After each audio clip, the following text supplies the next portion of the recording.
Welcome back to Core of a Character, a series where we look at characters in media and analyze them through the emotions they evoke in us. Today we're looking at not one character, but a whole party. We'll be spending some time with the party from Xenoblade Chronicles. And just a heads up, there will be spoilers for the game. But hey, if you haven't played and want to watch anyway, more power to you. Maybe you'll want to play after I've laid out why I think the party in this game is so strong. The journey is more important than the destination, you know? And what a journey these characters have. The group starts out so small, but more and more people join throughout the adventure. It's interesting how the dynamic shifts as people get added. New personalities are introduced, and old characters change a bit. We're gonna go through the party members one by one and look at what they add to the group dynamic. And it's not gonna be in the order that you're introduced to them in the story. We're gonna bounce all over the place. They're roughly ordered in the way that they most resonated with me, ending with my favorite party member in the game. We'll start off with Dunban. Now, don't think I hate the guy because I'm talking about him first. I think he's a pretty cool character. But the development he gets is mostly front-loaded in the game, so it's easy to forget about all that towards the end of this 60-hour adventure. He's introduced as the wielder of the Monado, but apparently the sword is too much for him, so it paralyzes his right arm. Then his sister Fiora is killed by Metalface. Shulk and Reyn set off to get revenge, while Dunban is forced to stay back and heal. Think about how that must feel. I bet it's awful seeing your sister be murdered like that and be unable to go and search for her killer. You really feel for him. I thought about Dunban every now and then after that, wondering what he was up to while Shulk and Reyn were climbing the leg of the Bionis, which made his return at Colony 6 that much more meaningful. He was there not only to save them, but to get back into the world and search for Metalface, who unexpectedly turns out to be someone he knows. Mumkar. Apparently, the faced Mechon are actually controlled by Homs, and inside Metalface is literally Mumkar. His companion who abandoned him at the Battle of Sword Valley is the killer of his sister. You know, I had been spoiled on a few things with this game, but I'm pretty sure that wasn't spoiled for me. And yet, I knew Mumkar was Metalface. It just felt right, plot-wise. Plus they have the same voice, I'm sure that played a part. Unfortunately, I did know that Fiora survived. Funnily enough, I think that was spoiled in Smash Ultimate with Mecha Fiora appearing in Shulk's final Smash, so thanks Sakurai. But yeah, Fiora's alive, and now Dunban has something to truly fight for. All those emotions back in Colony 9 no doubt started swelling up in him again, so it's no surprise that he lunges at Mumkar to try and kill him. Revenge is all that's on his mind. But Shulk stops him. He reminds Dunban that Mumkar isn't a Mechon, he's Homs, that he's a person just like them. His words hold weight with Dunban. He backs off. Despite being granted mercy, Mumkar still tries to attack Dunban, and that was his downfall. He inadvertently causes his own death. Dunban's story is that of revenge, and not to be consumed by it.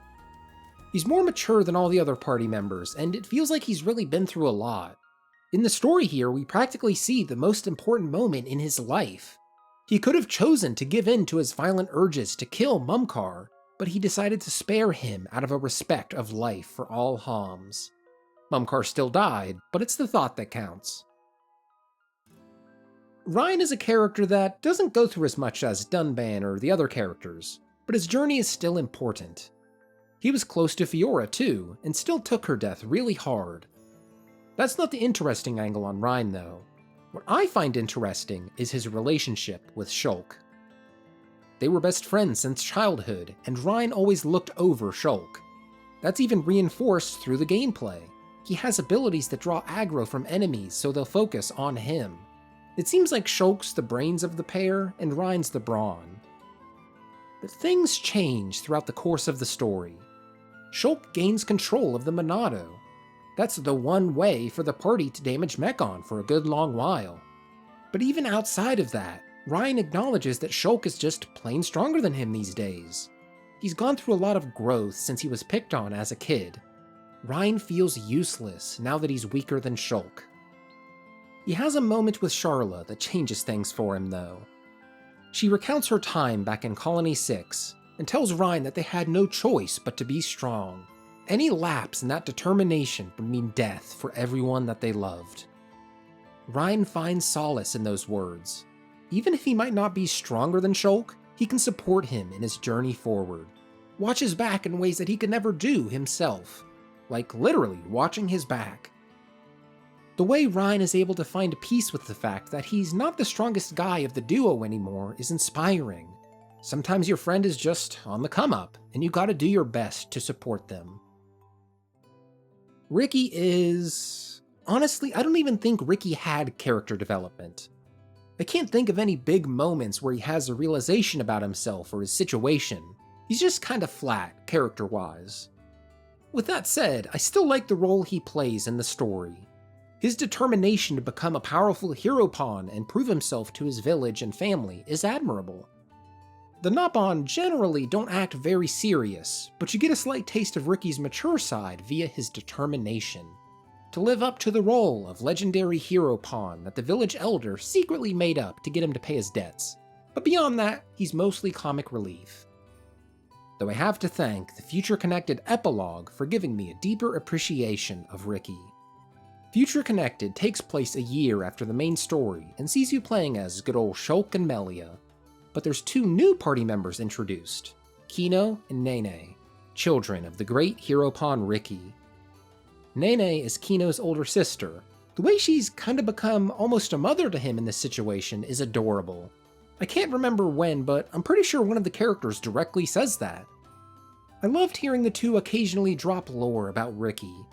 Nene tells a story of when she climbed a tall tree and got stuck. She spent the whole day crying for her dad, and when he did eventually find her, he looked all rattery-tattery. He had been looking for her all that time. Kino tells another story of when Ricky realized Kino couldn't carry the beefy biter weapons that he uses, so he went out to pick a gunberry for him to use as a weapon. He actually took inspiration from Sharla's ether rifle. I liked the little bit of insight you get into Ricky as a father through these moments with his kids. It fleshes him out a bit and makes him not just some comic relief. He has heart. Sharla is another one of the party members that doesn't really have a lot going on, but what she does go through is sad. She loses her fiancé Godot in the Mechon assault on Colony 6. She obviously cared for him, and you can see that emotion when her brother Juju is about to die. She doesn't want to lose another person close to her. Thankfully, Shulk saves the day, and Juju lives on. But Godot is still gone. I say gone, because you know a character like that has to come back. They're not going to spend all this time talking about how Sharla lost Godot and not have him still be alive. Sure enough, he is alive. He was taken in by the Mechon and turned into one of them, just like Mumkar and Fiora. After Egil notices that Fiora and Mumkar were still held back by their human memories, he takes particular care to completely wipe out Godot's memories. That really felt bad. First we see little bits of Mumkar's personality poke through in his actions as Metalface. That gives us hope that the Fiora Shulk knows is buried within her Mechon programming. Thankfully it was, and they bring her back to her old self. Once Egil realizes that and closes the loophole on Godot, I had a looming sense of dread that it would be impossible to save him. Sharla wouldn't be able to poke through to him anymore to find his original self, and she'd have to deal the killing blow to him. I just wasn't emotionally prepared for that inevitable story beat. But somehow, despite the game going out of its way to tell us that Godot as Sharla knew him is dead, he's still in there. Maineth breaks the curse that allows Egil to control the faces, and Godot is back to his old state of mind. Of course, nobody's story can have a truly happy ending. Godot still dies. Just like in Colony 6, he nobly sacrifices himself so Sharla can escape and live another day. I see Sharla's story as inspiration to never give up hope. Even I, the player, did give up hope on Godot once the game tells us his memory was wiped, but Sharla didn't. And thanks to Maineth, she got to have just a little bit more time with him. Fiora, whew, I don't think any character has suffered more than her. The story starts off with such small stakes. Shulk, Rhine, Fiora, and Dunban are all just living their peaceful little lives in Colony 9. Then out of the blue, the Mechon attack, killing so many people. Fiora saves Shulk from Metalface, but unfortunately dies. We see the grieving process of all the other characters, how the death of their close friend affected them. But what is it like to die? Well, I mean, it's nothing. One moment you're experiencing the world around you, and the next you're not. There's being alive and being dead.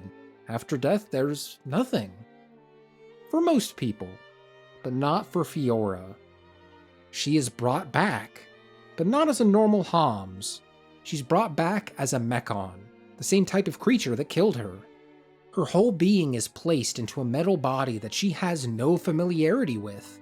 The only thing that remains of her past life is her head. Everything else is foreign. Now, I can't say I personally relate to that. I'm not a character from Metal Gear. But I feel like metaphorically, that's something we can all relate to. She's been gone from Shulk for so long. They've both changed a ton. So when they finally get to see each other again, it's complicated. Fiora feels like she's a completely different person, and would understand it if Shulk and everyone didn't want to be around her anymore. But Shulk appreciates her for who she is. He knows that deep down, she's the same Fiora he grew up with back in Colony 9, no matter what percentage of her body is metal-plated. Eventually, she becomes comfortable with who she is now. She realizes that while her exterior might have changed, she's still the same old Fiora. And at the end of the game, it's revealed that she was able to get her old body back. Despite everything, it was still her.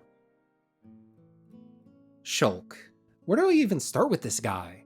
We literally see the whole story through his eyes. He experiences so much. But just what is the core of his character? What is it that makes us resonate with him? I think it could really only be one thing: his conviction. He starts off the story by losing Fiora. He sets off on this whole journey to get revenge not just on Metalface, but every Mechon. He vows to kill them all. You can definitely tell he's determined to achieve that goal. But his conviction in that goal wavers a bit in the battle with Mumkar. Like I said earlier, Dunban wanted to kill Mumkar, to finally get revenge for killing his sister. But Shulk stops him. Once he realizes that the Homs are inside the Faced Mechon, his greater conviction takes over: his belief in life. Just because Mumkar is part Mechon doesn't take away his right to life. So Shulk pleads with Dunban to spare him, even though he is directly responsible for his friend's death. His words resonate with Dunban, and he backs off. But Mumkar, the hater that he is, tries one final attack on Dunban. Shulk foresees this with his vision. He tries to warn Mumkar to save him, but alas, it's not enough. Think about that. He tried twice to save the killer of his childhood friend. That takes conviction. To fundamentally value life above your own desire for revenge, however strong it may be. And that's his guiding principle throughout the rest of the game. Every choice he makes from that point onwards is towards the protection of all things living. Even when this game gets crazy and starts talking about defying destiny, Shulk still stands firm in his beliefs.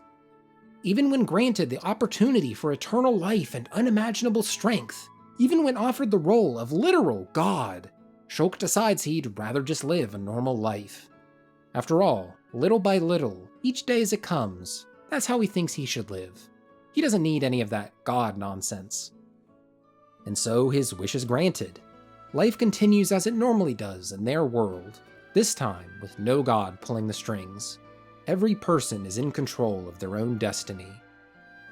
I love Shulk's ability to stay grounded throughout all of that.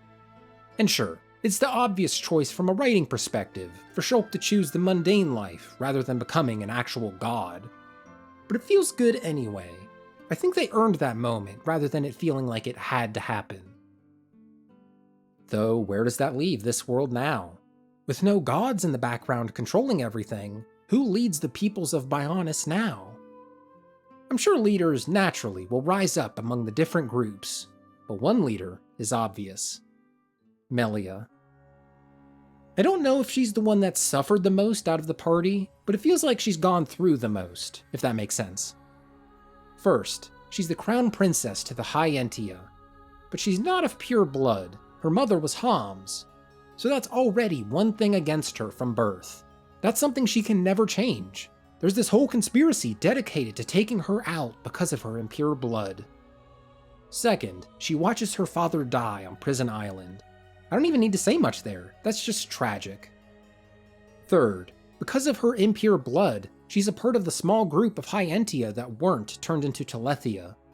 Which is a good thing for her personally, but so many people she knew, including her brother, transformed into these awful beasts. She even had to fight him. And fourth, this is super sad because it's so personal. She obviously has feelings for Shulk. The party, and him in particular, constantly surprise Melia with how willingly they accept her into the group. I imagine she felt socially disconnected in High Entia society considering her bloodline. She was still the daughter of the king, but it seems like a lot of the people didn't really accept her, so I imagine she was appreciative of being welcomed into the group, and she obviously took a liking to Shulk. Which is made obvious when Fiora comes back into the picture, and you get little hints of her feeling jealous. But this is where her strength as a character comes in. She's never really petty about it. She doesn't put Fiora down or try to one-up her. She knows that Shulk and Fiora have a bond that she could never have with him, unfortunately. It's kinda sad. She just accepts that she doesn't have a chance with Shulk anymore. She spent all that time mentally getting closer to him, and then Fiora just swoops in out of nowhere and pairs so well with him. After Shulk and the party confront Zanza, there's a moment where you control Melia and you're supposed to go talk to Fiora. But you can actually go interact with Shulk, who's unconscious, and she has a little moment. She starts talking to him and just kind of venting, considering he can't hear anything she's saying. I actually have to use footage from someone else because it's super easy to miss this moment. I didn't even know it was a thing until writing this video. It's basically just Melia telling Shulk how much he means to her. She gets a chance to thank him to her best ability. She even says that she feels that Shulk has given the most for her out of everyone, and asks what she can do for him. The screen fades to black.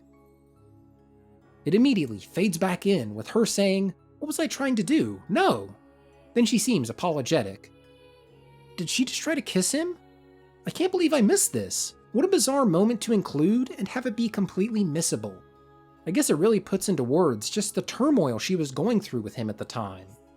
In the cutscene after this, Melia asks Fiora if she truly feels strongly for Shulk. She confirms that she does, and that's why she fights on. After Fiora walks away, Melia remarks to herself that she's nothing compared to her. Man, it's just so sad. I can't help but feel bad for her. It seems like she just cannot catch a break in any part of her life. But despite all of that, all of the trouble she goes through and will no doubt go through in the future, her love for her people keeps her going forward. Her father's dying words to her are reminding her that to become the hope of the High Entia is something that she must choose herself. And by God, does she choose that. The whole future-connected epilogue is about her relationship to the High Entia and their capital, Alcamoth. She knows that whatever personal troubles she goes through, she has to be strong for her people, and that's true inner strength. The party of Xenoblade Chronicles is so wide and varied. I love what each individual member adds to the group. And as a unit, they create such a unique vibe. As far as parties and RPGs go, this one is pretty alright. It was super fun to put this video together and just talk about my feelings on all these characters. Let me know what you thought of the format or this thing as a whole in the comments. I just love talking about characters, man. I gotta do more videos on them. I have one more Xenoblade video coming for you guys next week. Keep an eye out for that. Thanks for watching, and go away.